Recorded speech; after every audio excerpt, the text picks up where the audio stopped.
Students, आज हम पढ़ने वाले हैं क्लास 11th के चैप्टर 1 भौतिक जगत फिजिकल वर्ल्ड के आगे का पार्ट। तो देखिए, प्रकृति में मूल बल। हम प्रकृति में मूल बल की बात करते हैं तो प्रकृति में 4 तरह के बल पाए जाते हैं। तो पहले हम बात करते हैं गुरुत्वाकर्षण बल की। तो गुरुत्वाकर्षण बल क्या होता है? ये दो द्रव्यमानों के बीच में लगने वाला बल होता है जो उनके द्रव्यमानों के गुणनफल के समानुपाती। यदि दो द्रव्यमान है, मैंने मान लिया कि दो द्रव्यमान है, जैसे सपोज कीजिए एक ही द्रव्यमान ये हो गया, इसको मैंने मान लिया m1, और एक द्रव्यमान ये हो गया और इसको मैंने मान लिया m2। तो इन दोनों के बीच में जो लगने वाला बल होता है वो इनके गुणनफल के समानुपाती और इनकी दूरी के वर्ग के बीच में क्या होती है, दूरी, इनके बीच में दूरी मान लो r है, तो r का स्क्वायर जो होता है तो इसके क्या होता है, व्युत्क्रमानुपाती होता है। ठीक है।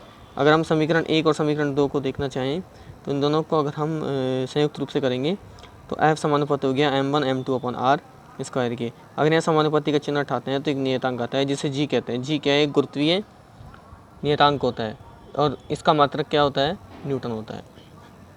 इसका आप एग्जांपल दे सकते हैं कि सूर्य के चारों तरफ जब 8 ग्रह चक्कर लगाते हैं तो वो भी गुरुत्वाकर्षण बल के कारण ही लगाते हैं, और दूसरा पृथ्वी के चारों तरफ चंद्रमा चक्कर लगाता है तो वो भी गुरुत्वाकर्षण बल के कारण ही लगाता है। लेकिन ये तो हम बात करें, गुरुत्वाकर्षण बल जो होता है ये तो एक विशालकाय पिंडों के लिए होता है। ठीक है, विशाल बड़े कणों के लिए होता है। लेकिन हम बात करें इस जो कोई भी कण होता है, कोई भी अणु होता है, परमाणु होता है, उसके अंदर इलेक्ट्रॉन प्रोटॉन न्यूट्रॉन के बीच इतना प्रभाव ही नहीं होता है क्योंकि ये सूक्ष्म कण होते हैं। गुरुत्वाकर्षण बल केवल विशाल कणों पर ही लागू होता है। तो अब बात करते हैं विद्युत चुम्बकीय बल। इस सिद्धांत को कूलाम ने दिया था। कूलाम ने परमाणु में जो कण होते हैं, इलेक्ट्रॉन प्रोटॉन न्यूट्रॉन, इन पर आवेश होता है। जैसे इलेक्ट्रॉन पर ऋणावेश होता है, प्रोटॉन पर धनावेश होता है, न्यूट्रॉन पर उदासीन होता है। तो इस प्रकार आवेश दो प्रकार के हुए, एक तो धनावेश और एक ऋणावेश।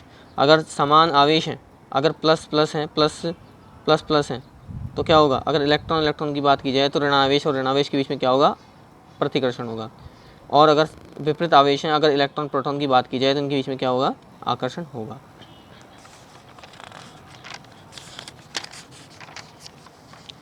तो देखिए यहाँ पे जैसे मैंने मान लिया कि दो आवेश है मेरे पास में, ये पॉजिटिव है, इसको मैंने मान लिया Q1, और ये नेगेटिव है, इसको मैंने मान लिया Q2। तो देखिए जैसे हमने गुरुत्वीय बल के अंदर दो द्रव्यमान m1 m2 लिए थे, इस वजह से मैंने दो आवेश Q1 व Q2 ले लिए। इनके बीच में जो लगने वाला बल है वो इन दोनों के गुणनफल के समानुपाती और उनकी दूरी के वर्ग के व्युत्क्रमानुपाती होगा। ठीक है।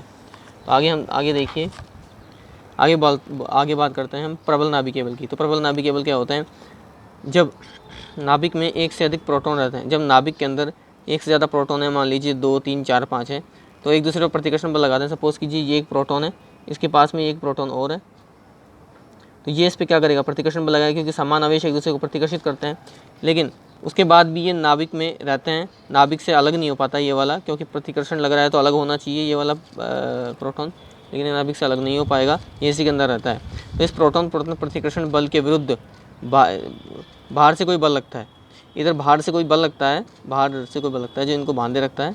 तो यह बल कौन सा बल होता है? यह विद्युत चुंबकीय बलों की तुलना में क्या होता है? 100 गुना अधिक होता है। देखिए जो विद्युत चुंबकीय बल था वो क्या कर रहा था कि जैसे प्रोटॉन और इलेक्ट्रॉन की बात की जाए तो उनके बीच में कौन सा बल लगता है? विद्युत चुंबकीय बल लगता है।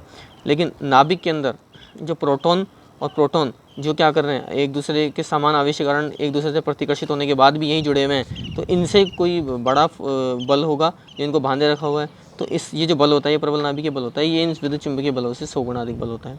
जो वैज्ञानिकों ने बताया कि प्रबल नाभिकीय बल बताया जो प्रोटॉन प्रोटॉन के बीच प्रतिकर्षण के दौरान भी उन्हें बांध रखता है, इन दोनों के बीच प्रतिकर्षण के दौरान भी क्या कर रहा है? उन्हें बांध रखता है। ठीक है। अब न्यूट्रॉन और प्रोटॉन क्या है? मूल कण क्वार्क से मिलकर बने होते हैं, ये थोड़ा ध्यान रखिए, क्वार्क से मिलकर बने होते हैं। अब हम बात करते हैं दुर्बल नाभिकीय बल। अब दुर्बल नाभिकीय बल क्या होंगे? देखिए प्रबल नाभिकीय बल क्या कर रहा था कि प्रोटॉन और प्रोटॉन दोनों में समान आवेश होने के बाद भी इन्हें बांधे रख रखा था, लेकिन मतलब ये अलग नहीं हो पा रहा था। लेकिन नाभिक में कुछ ऐसे भी कण होते हैं जो इनसे अलग हो पाते हैं, इनको नाभिक बांधे नहीं रखता है। तो ये रेडियो एक्टिव तत्व होते हैं, जैसे अल्फा बीटा गामा, ये भी नाभिक के अंदर होते हैं। ठीक है। जो नाभिक से उत्सर्जित होते हैं, तो नाभिक से क्या होते हैं? ये उत्सर्जित होते हैं, मतलब इनको नाभिक क्या नहीं करता? बांधे नहीं रख सकता। ठीक है। तो इन कणों को नाभिक अपने अंदर बांधे नहीं रख सकता। ठीक है। रेडियो एक्टिव पदार्थों में परमाणुओं के नाभिकों से बीटा कणों का क्षय प्रदर्शित करता है। यहाँ से जो बीटा कण है, बीटा कण निकल के जब बाहर निकलते हैं तो ये निकल जाते हैं, क्योंकि इनके अंदर नाभिक का जो बल होता है वो क्षीण होता है, यानी कमज़ोर बल होता है, इस कारण से ये निकल के बाहर चले जाते हैं, नाभिक इनको नहीं बांध पाता। ठीक है, जो कि विभिन्न कणों को शक्तिशाली रूप से बांधे नहीं रख पाता, ऐसे नाभिकीय बल दुर्बल नाभिकीय बल कहलाते हैं। तो आज के लिए इतना ही। आपका ये चैप्टर फर्स्ट कंप्लीट हो चुका है। Thank you students.